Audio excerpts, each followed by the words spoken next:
Good morning and welcome, everybody. We're here for Heal the Vote today, and I'm here with my sisters from Trauma Informed LA and my brother from Crime Survivors and Safety and Justice. So I'm going to introduce everybody quickly, and then we're going to get into our moment of reflection. So joining us today, we have our co-founder, Susie Hess. We have our steering committee member, Wendy Martinez. We have our beautiful Lanesha Edwards, my sister, and my other little sister, Paula Miley. And again, thank you for joining us. And I'm going to toss it over to Paula. Thank you so much.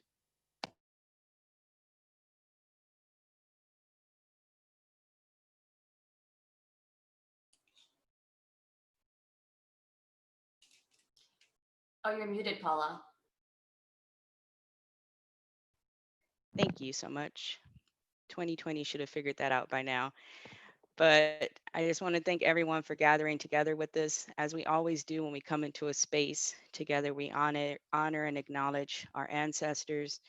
And so I invite you to take this moment with me, with us, to just honor the indigenous peoples who are the rightful owners of these lands that we're currently occupying, and to acknowledge the forced, the unpaid labor of those who were enslaved that enabled the start of this country.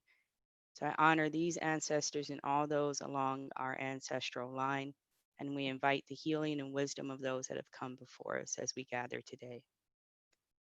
So if you haven't already, if it's comfortable for you, I'll ask to just let the eyelids close down, or maybe just finding a space on the ground in front of you to let the eye gaze soften.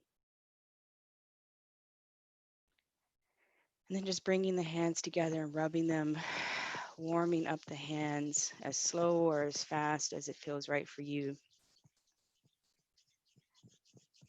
Breathing in, noticing the heat that you're building, that you're generating.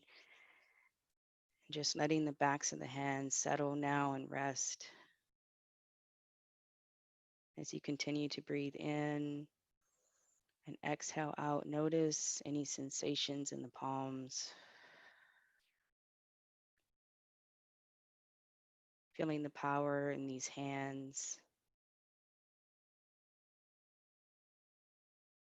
And now just letting the attention linger, building to the left side of the body. On each inhale, noticing from the very bottom of the foot all the way to the left side of the top of the head and back down on the exhale.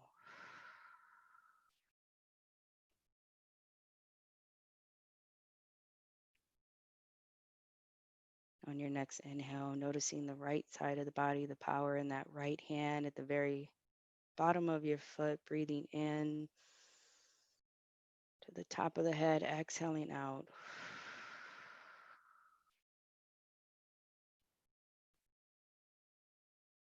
Good. And now joining the power in the left, the power in the right, right here at the center of you, noticing all the way to the tip of the spine, sinking into what it is that holds you in this moment. Breathing from the very tip, the center, the column of you to the top of the head.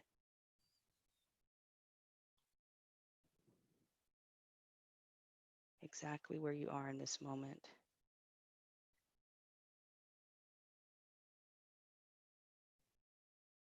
Charging your ability to respond during these times, your response ability to take these hands, this powerful centered you, and use it to heal the vote.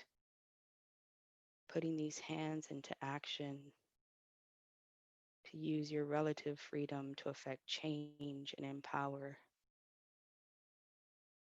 You are the most powerful person this election year. You are the most powerful person this election year. See yourself sharing this wisdom with others.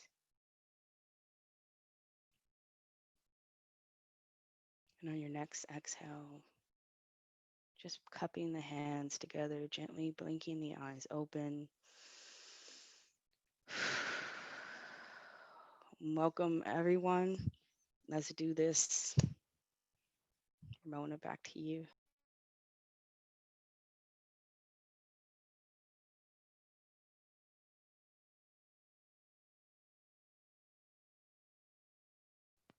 Ramona, you're muted. I said, thank you so much, Paula. That was amazing. I feel so relaxed and I'm ready to heal the vote for the world at this point. All right. So, sis, Lanesha, tell us a little bit about what Heal the Vote is.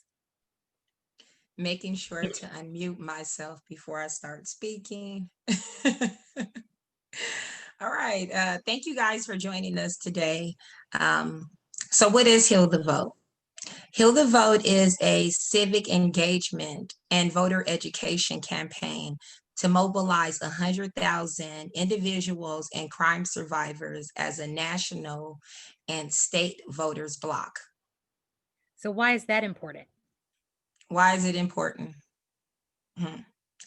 By showing our power at the polls, we can demand elected officials focus on issues like safety, victim services, trauma recovery, prevention and rehabilitation, mental health treatment, restorative justice. I can go on, but basically, what this would do is make them prioritize um, where they're putting their actions. It would uh, show them that we are about safety, new safety priorities, not the same priorities that they've continued to focus on that hasn't left us any safer in our communities, but focusing on things, as I stated, like rehabilitation, trauma recovery centers that offer therapy, low cost therapy in communities of color, just showing them where we want their interest and intention to be focused. So, do you have goals for this campaign? Of course, there's always a goal in mind. And the goal of this campaign is to engage 100,000 individuals and members and survivors, encourage people to become members if you are not.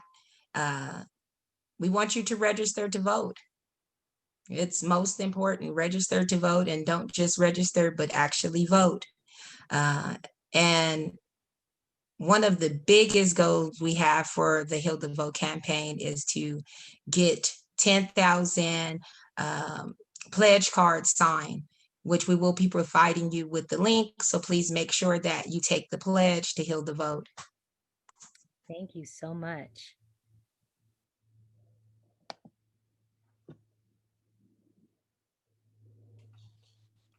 So we remember a great warrior and fighter of injustice. So let's remember his words that he passionately shared for more than a half a century. Congressman Lewis embodied the best in all of us. My dear friends, your vote is precious, almost sacred. It is the most powerful nonviolent tool we have to create a more perfect union. Thank you, Susie. And with that, we're going to talk a little bit about the voting rights in America. So we know our country was based kind of on racist principles, right? And when we first got the right to vote, that right to vote wasn't for people of color. Even when the suffragist movement came and women got the right to vote, it wasn't for women of color. It wasn't even for men of color. It wasn't until 1965 that people of color got the right to vote. And that's not too long ago in our nation's history. So even then, with all of the things that all of our civil rights ancestors have done for us, we still fight to have that right to vote. So I'm going to show you guys a little clip on what that looked like back then.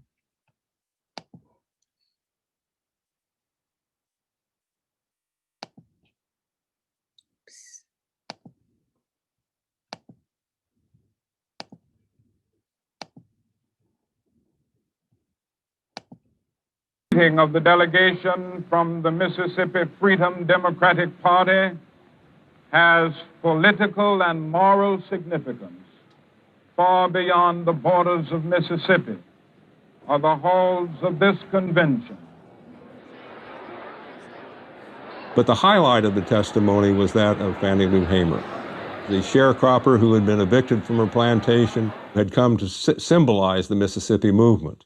Mr. Chairman, and to the Credentials Committee, it was the 31st of August in 1962 that 18 of us traveled 26 miles to the county courthouse in Indianola to try to register to become first-class citizens. We was met in Indianola by policemen. The president, Lyndon Johnson, he's not afraid of Martin Luther King's testimony. He's afraid of Fannie Lou Hamer's testimony. And so he decides that the country should not see her testify live. Johnson is in the White House, and he convened an impromptu press conference. We will return to this scene in Atlantic City, but now we switch to the White House and NBC's Robert Goralski. Now, ladies and gentlemen, the President of the United States. On this day, 9 months ago, he did it knowing that they would break away, thinking he might announce who his choice of vice president was going to be. Instead, he gets up there and he announces, get this, he announces that it's 9 months to the day since Governor Connolly, who was there, was shot along with President Kennedy. So he announced a 9-month anniversary. Everybody's scratching their heads. Thank you very much. And then he...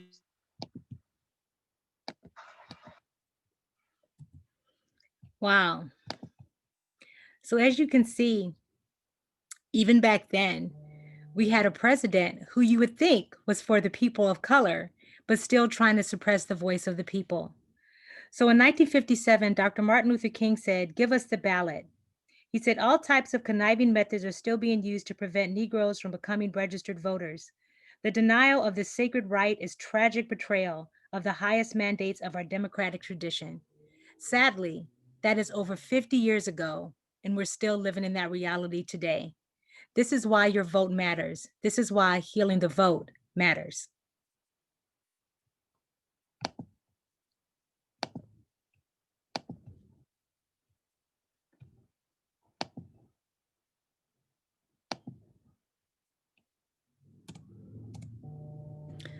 So what's at stake during this election? Let's talk about that for a minute.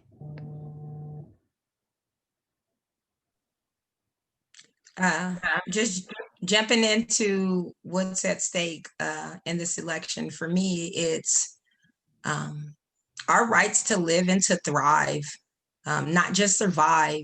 For far too long, our rights to live, to thrive, have been actively legislated against, and it continues. Not which is this voting season, but every time we get ready to vote, if you look on that ballot, there's something that impacts our community in the name of keeping someone else's someone else's community safe. I think that's the biggest thing that's at stake right now. And it will continue to be at stake as long as we do not get involved in the process of voting. You're right. I think our civil liberties from our ancestors, I mean, I think about what was sacrificed for us to all be here today to even have the right to vote, to even be able to talk openly about our rights. And for us to, take that lightly is just not something I think that anybody would have wanted for us. So I think it's our responsibility, particularly as women of color, to be able to stand up and say, yes, I have the right to vote. I'm voting, and I'm also healing the vote for our communities and our nation. I think that's so key, Ramona, because from the moment that those rights were won, there's been people trying to repeal them, trying to take them back. From the second that it went in, it was a battle that has continued below the lines. And I think anybody that's of color in this country knows it's been going on. And I think what's at stake is the continuing of this two-tiered justice system, one for white people and one for everybody else. I think what's at stake is the civil rights of all of us for LGBTQ folks in this country, that they're already the first thing the Supreme Court nominee hasn't even gotten in, and they're already, talking about repealing gay marriage rights. So the basic civil rights that have been so fought for, that have been angering to those who are bent on maintaining the system of oppression and all the systems that work on its behalf. I think that's really what's at the heart of what's at stake. Susie? Yes, and as a white person, we need to not just empathize for what communities of color are experiencing, we need to rise up and dismantle white supremacy. And that's exactly what the vote means today. All right. So I'm going to toss it over to Wendy if you have anything to add, and then we're going to go on into some deadlines. I think it's important to note that it's at stake for everyone, and especially for the voices that cannot be heard. So that's why we need to step up and represent them and speak and do everything we can for them. Going on to the state goals and voting deadlines, election day is November 3rd, 2020. It's coming up. Voter registration deadline is on Monday, October 19, 2020. So please be sure you are registered to vote. Voting by mail was approved in June, so everyone that was registered can automatically mail in their votes. So early voting has begun. October 5th was when it started, and it ends the day before voting day, November 2nd. So please make sure you drop in your ballots, mail in your ballots as soon as possible. We want to get them in before the deadline. And if you need a location of where you want to drop off those votes, you can go on to locator.lavote.net. This will also be on the description and in the chat. So please make sure you use your vote, you read through it and vote as you would like, but make sure you vote.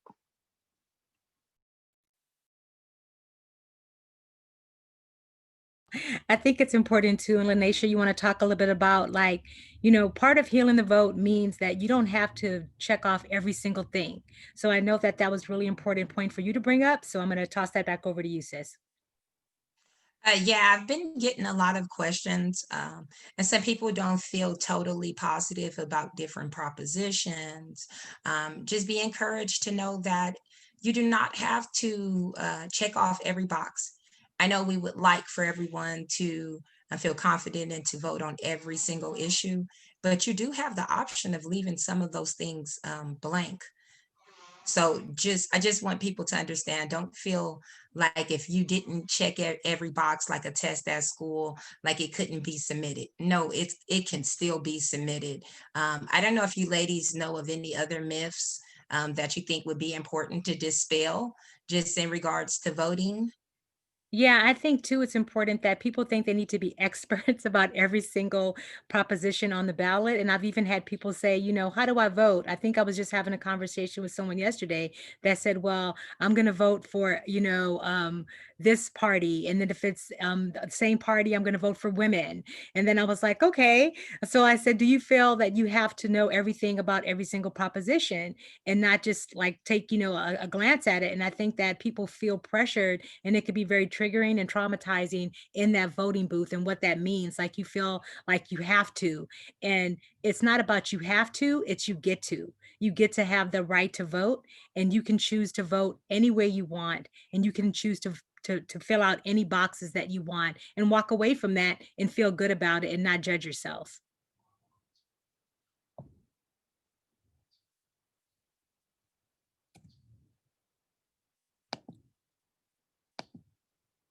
All right, so here we are at the plan. So the plan, and just to piggyback off of that, one thing I used, it was ballotready.org. It actually shows you all the propositions and the different judges and things like that. And so you could click their picture and it'll tell you a quick little something, and you can drag it. And at the end of it, it'll tell you exactly who you want to vote for, what you want to leave blank. So that was helpful for me. So it didn't feel as overwhelming. But moving into our plan. So, for too long, the voices of survivors have been left out of conversations about public safety. And so, crime victims, they know what's best for the communities. Crime victims, survivors know what's best for healing, for restorative justice measures in the communities.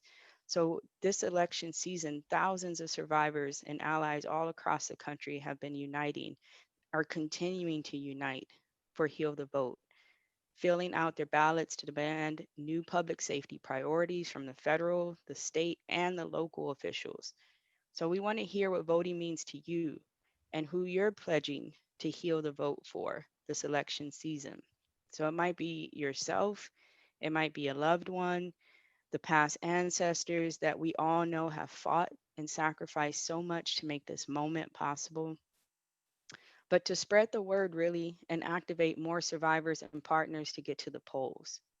And so we're joined here today to share just how to get involved. All right. So, how do we get involved? To pledge and share your story. Your story is how healing through action happens. So how do you get involved in the 2020 election, right? We're going to keep, this is a big year for survivors. Um, so once again, in the 2020 election, survivors of violent crimes and survivors of all crimes, we must raise our voices so that we no longer go unheard or ignored. We must raise our voices. We must stand together at the polls and demonstrate, like, and create this pathway to safety, create a clear pathway to safety. Who better to tell anyone about how you should feel safe or how you can feel safe than a survivor of violent crimes, right? So we are asking you to take the pledge to heal the vote and join thousands of survivors across the country, actually, to tell our stories, center our experiences, and demonstrate our power through voting and communicating to public officials that our votes and voices count, right? So there is going to be a pledge, a link to the pledge dropped inside of the chat and attached to the description, right? So it's simple. You open it up and it asks you for basic information. And you're signing on to be one of those 10,000 people saying, I take the pledge to heal the vote. I take the pledge to heal the vote. Why? Right? So for me, I say, I take the pledge to heal the vote for future generations so that I create a space where they're not voting for their life. They're not voting or die. Every time it's an election season, it isn't vote or die. So that's what I'm making my pledge to heal the vote to. Thank you, Lanesha. Susie, let's all take the pledge. Yes. Let's all take the pledge. Yes, so I pledge to vote for nonviolent change as I continue to hold Congressman John Lewis close. Thank you. Wendy. I take the pledge for all of those around me. For many years, my parents haven't been able to vote, and this is the first time that they will. So, voting for my parents, my family members that can't vote, my siblings that this is going to affect their future, for everyone around me. Brother David. Yes, I take the pledge for my mother, Maria Luisa, and I take the pledge for my brothers, Oscar and Gilbert, and with my ancestors. So I'll do myself. I take the pledge for all of those who have been formerly incarcerated, whose right to vote was taken away from them. I take the pledge for them who are striving to get pardoned so they can get that right back. Because even though people may have made a choice in their lives, it doesn't have to be their whole entire lives. And I believe that people have the right to heal and the right to vote. So Paula. I take the pledge to vote for my brother who was a victim of crime, who's no longer with us. I take the pledge for his daughters who will be voting for the first time this year. Take the pledge for my niece voting for the first time this year, and for my children who will vote. I take the pledge for our communities, and as a gay woman in this country, I take the pledge for the LGBTQ plus community as well. All right, so Lanesha, do you want to show them what this looks like? Yes, please do. So we have an example of a pledge video for you that was done by my sister Ramona and her daughter. So check it out. It's really fun. We're going to be sharing this link with you also, but we'll give you more information about that after you view this. Hi, my name is Ramona Mashan from Lawndale, California, and I'm healing the vote for all of us survivors, all of those who come before us and will come after us. Your voice matters. Your vote matters. So please get out there and heal the vote together, because we want to make sure that this is a better place, a better country for all of us, for all of our ancestors and descendants, for all of us who have survived.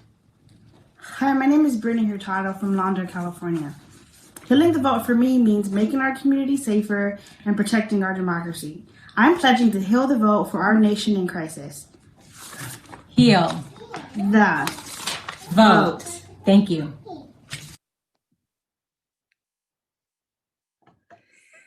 Wasn't that fun? I mean, that was a good video. I wonder how many times it took you to get that correct. We had a few takes. Too funny. All right, let's see here. Let me back up. Okay, so I have a little quote for you guys, and then we're going to get into something else. Give me 1 second.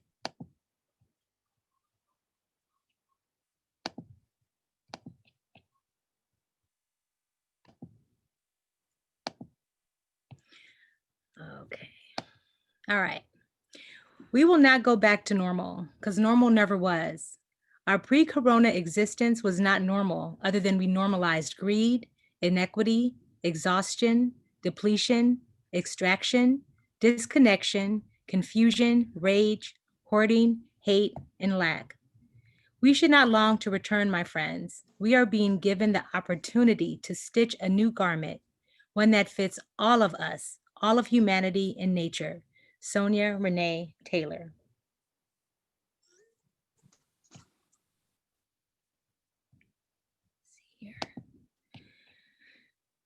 All right. So is there anything else that you guys want to? Do we have anybody in the chat? Are there any questions that we have from anybody in the audience before we go to our final video?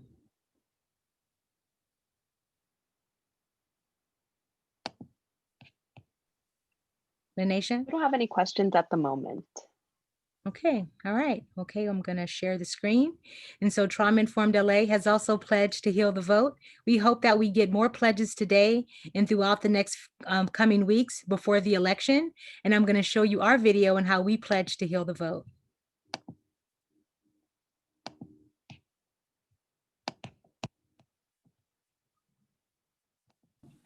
Hi, I'm Susie Hess. I am the co-founder of Trauma Informed LA, and I pledge to heal the vote so that our country and world can be safe again. My name is Wendy, and I pledge to heal the vote for my family and those around me.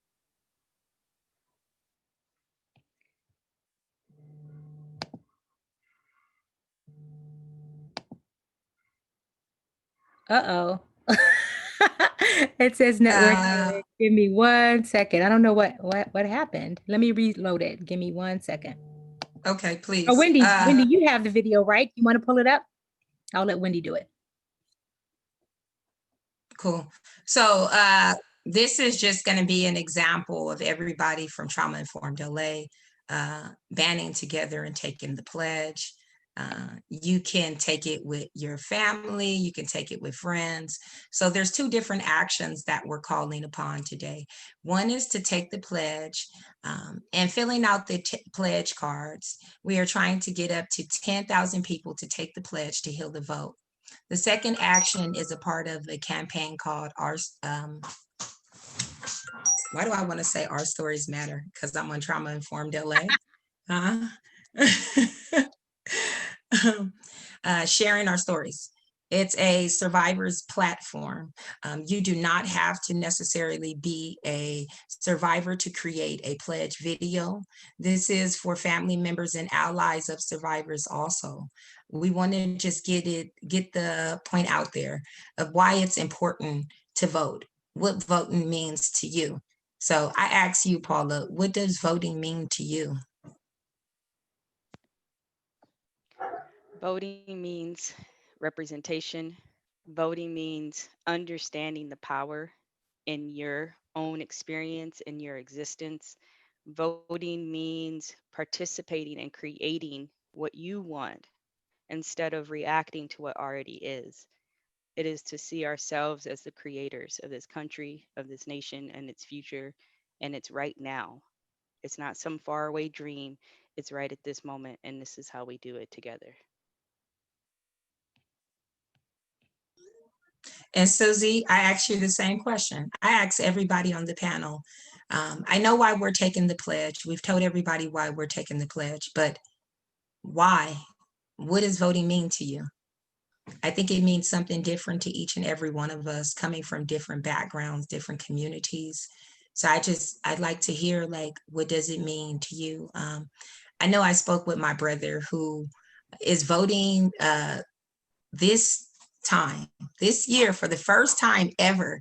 And I have bugged him about voting for so long. It's so big. And he actually made a Heal the Vote video, which was very funny to us because he really articulated that he was a survivor of the streets and that voting to him meant he had a voice. It was big for me, somebody coming from a poor community, just to see what he thought and how he even thought that it was a voice for him. And I was just so like re-energized to say, yes, everybody needs to get involved in this, no matter what community you're from, no matter what lifestyle you're living. Like this voting stuff, it's for you because it impacts you, especially if you are poor. It impacts you the most. So I raised that question again to everyone on the panel. What does voting mean to you and why is it important to you? So voting for me is restoring the vote for folks who've been formerly incarcerated. Time done is time done. And the system is not broken. The system was created to do exactly this, to suppress the vote for Black and Brown communities. So we need to vote so that folks who have been formerly incarcerated, which is the majority Black and Brown, can vote. Yeah, for me, voting is so important because I'm a big advocate in regards to equity in our communities. And I think that, particularly Black and Brown communities aren't as, when I say aren't as educated or aren't given the opportunities to be as educated about the issues that are affecting them. And quite often, either don't vote or don't really understand how the things that they vote for are impacting them. And I think it's really important for their voices to be heard so that we can try to get to some level of equity. And equity is not equality.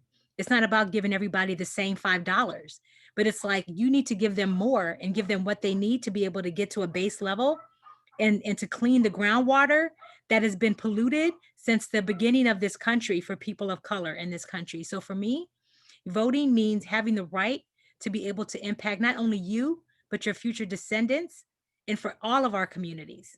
That's what voting means to me. It's vital. I want to add, I was recently asked, well, how is this going to affect you when I was talking about propositions?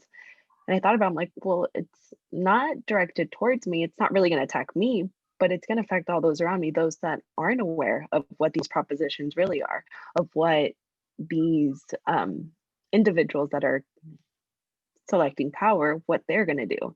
So that question really brought me back to, well, how's it going to affect you? Well, it's probably not going to affect me in that severity, but it is going to affect those around me and it's going to affect them without them knowing. And that's why voting is important to me. So I can do something for others. It's not kind of thinking of how, well, I need to do it because it's for me. No, it's about we're doing it for our community. We're doing it for those around me. Even not necessarily my family, not necessarily the people around me, but all of those that really don't have voices. And that's why voting is important. And that's why I think we should all, yeah, it's important to think about what it's going to do to us, but think about others. And here's our chance for us to show it. And David, we asked you the same question. Yes, thank you. I think that the more that I participate in the process, I realize that it's inclusive, right? You know, like a lot of you already touched on it. You know, the equity, the rights, the restoration, the implementation, and I think that you know, a long time ago I learned that citizenship with a lowercase c is inclusive of everyone, right? That we can all participate in our communities. We could all participate in our lives by being active in the shared safety of our community. So with that, not everyone has this element of voting ability, right, to go and cast a ballot. And so I think that it gives us that opportunity. And then on the other layer, I think you know, it reminds me of what you participated in, Lanesha, a few weeks ago with when you introduced Senator Durazo, and that vote at the state capitol is also a representation of our needs too. So there's like all these different layers of voting that is just amazing if we know and that we use it, right? So thank you so much for this amazing conversation. No, thank you. And I'm like, if you're in California, you should have this already. Please don't be afraid to open it. What I've been finding also is just getting on a serious note is there are a lot of very informative voter guides out there that are being pushed by local agencies. So if you're not too sure about some of the propositions, follow me on Facebook. You can go to Trauma Informed LA's page or follow any of us on Facebook, and we're definitely consistently posting that information. I can't tell you how to vote. I can just say, hey, this is how I see it. These are some of the ones that my values and my conscience align with.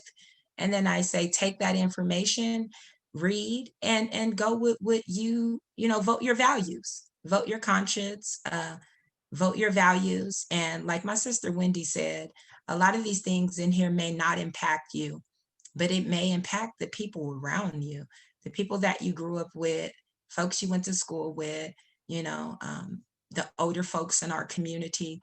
And it's our, you know, kind of our responsibility to make sure that when we're voting, we're not just voting for our own personal interests, but we're voting for the interests of our city, our community, our state, you know, our country.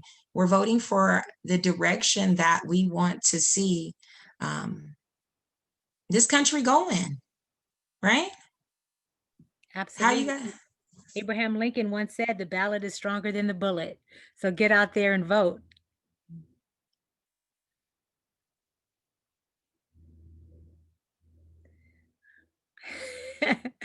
Okay, I'm Wendy. just like, Hold on, I'm sorry. I just wanted to share this, and this goes out to all my people in the community. Like, this is directly at the hood, right? This is for y'all. Like, please get out there and vote. And I want to say this, right? You cannot get everything you want by voting, right? That is a fact. You cannot get everything you want by voting, but you can lose everything you have by not voting. So I ask you to think about that, and please get out there and vote. And if you need any support, we are here to help you feel encouraged. Do not be taken aback by the language in the ballot. It was put there purposely.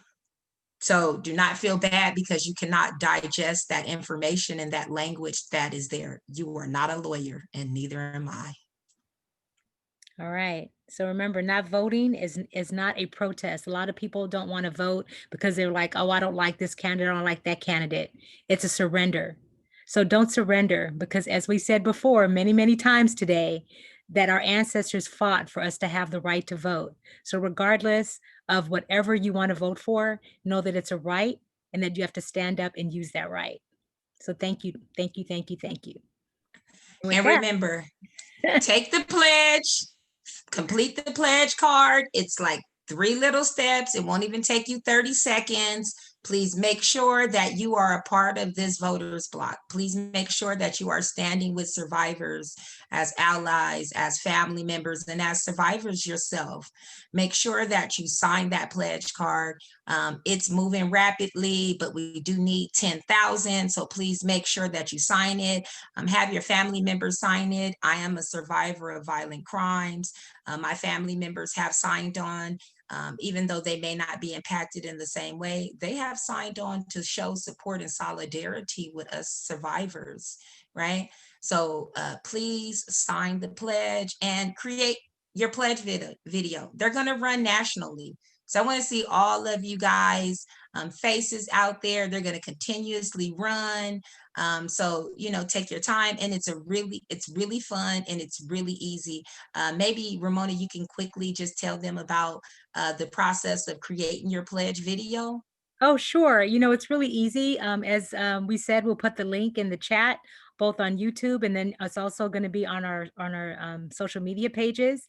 And then you just go on there and you get to do 2 videos. So you do the first one, and that one you do it with your phone, with your computer, whatever you have access to. And then you can also pre-record one. So the one that you saw today was actually something that we pre-recorded and was able to upload. So you can do as many takes as you want. Even with the one online, you can mess up, and my little granddaughters drew the little signs for me, and then we just kept doing it until we felt comfortable getting it right. So don't feel like oh my gosh, I can't do this. We all can do it, and we all need to do it. So thank you. So get out there and pledge to heal the vote.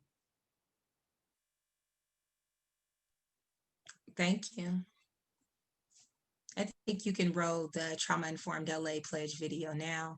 And Paula, I believe you have an ending quote. So if you can just close us out with the quote after the video.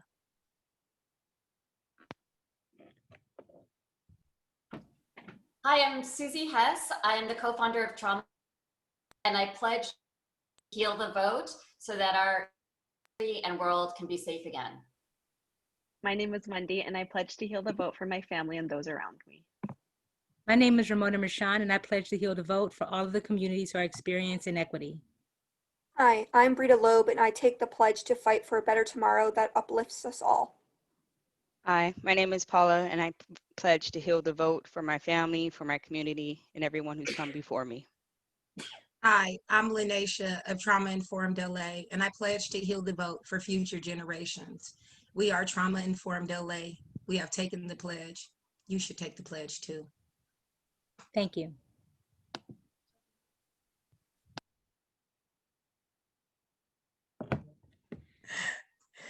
See, we had so much fun making that video.